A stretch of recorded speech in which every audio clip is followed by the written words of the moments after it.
How to read and understand your limited company accounts. Okay, my name's Chris Worden. I'm from First Business Rescue. This video is aimed at you if you are a UK director who gets called into your accountants once a year. They send you a set of accounts and you look at them and you don't have a bloody clue what they mean. I was like you.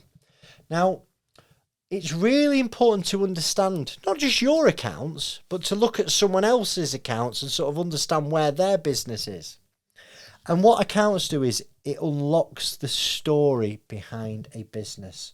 So what I'm going to do, I'm just going to sort of go through a set of accounts now, and I'm going to tell you what the term is, and I'm going to tell you what it means, okay?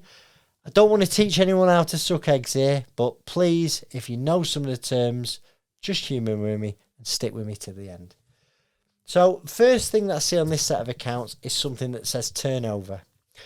Turnover it essentially means the total sales that your company has made that year before any expenses are taken out. And underneath it, it says cost of sales. And that is exactly as it sounds. The cost of sales is all the costs directly associated with producing what you sell, okay? Things like this could be, I don't know, labour, material expenses, manufacturing expenses.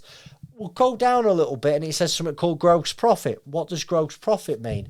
Dead simple. Definition of gross profit is what's left after subtracting the cost of sales from the turnover.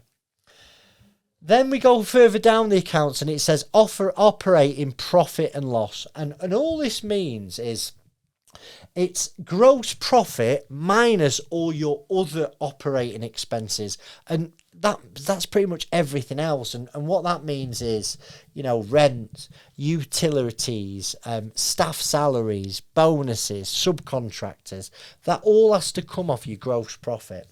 Now, we go further down and it says in the section of assets, and you've got things called fixed assets and current assets. Now, what a fixed asset is, a fixed asset is really, it's like a long-term asset that you probably won't be converting into cash within a year. Examples of that could be, I don't know, buildings, machinery, vehicles, racking, you know, F&F, that type of things. And then you've got your current assets. And your current assets are likely to be things that can be converted into cash within the year. And a good example of a current asset is cash, you know, cash at the bank, or money that you've got due in, which is called debtors. Accounts receivable, people that owe you some dough in. I like this analogy. Imagine fixed assets as sort of trees in the garden. They grow slowly and stay put, whereas current assets are flowers. You know, they're going to change with the seasons. Now, you'll have a look also on assets. There'll be a section that says debtors. And debtors is, you know, accounts receivable, people and companies that owe your company money. Now, just be aware, in debtors, there may be you owing the company money. Because if you've got an overdrawn loan account, you owe the company money. You're a debtor of the company. If we go further down, there's a section on creditors. And a definition of creditor is somebody that you or a business that your business owes money to. You know, you might have got stuff on credit for people, suppliers. You might have VAT bills, corporation tax bills, PAYE bills. A creditor is who you owe money to. Now, then there's a section that talks about dividends.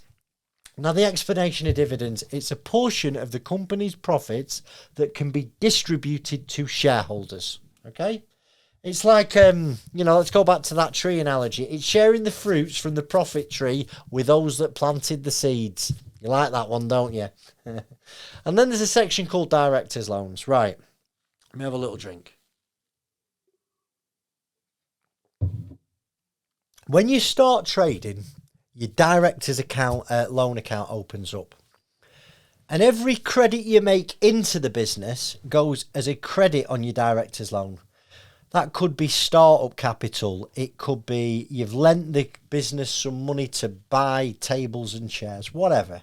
Every time you put money into the business, it goes as a credit into your director's loan.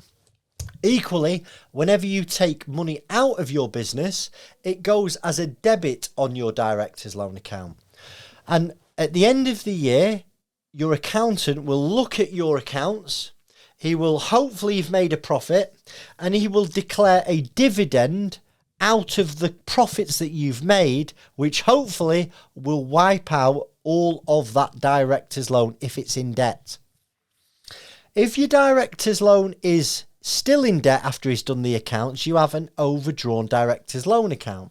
Under 10 grand, it's not such a problem, but over £10,000 and you get whacked with something called S455 tax, which is charged at 32.5% of over anything over £10,000 if you don't pay your director's loan back within 9 months.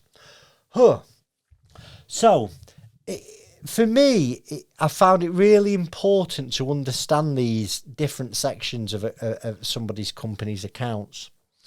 And it's a very basic way of looking at them, but it sort of gives me an idea, a sort of health check of how a business is doing. So I can look at my accounts, but I also can look at your accounts to see how your business is doing. It's all public information, this, on Companies House. But you could use that not just to look at the health of your own company, but also look at the health of other companies, perhaps people you're extending credit to, perhaps businesses you might think about investing in. I think it's really important to understand this, though, is accounts can be out of date. So you might have just submitted the accounts for last year.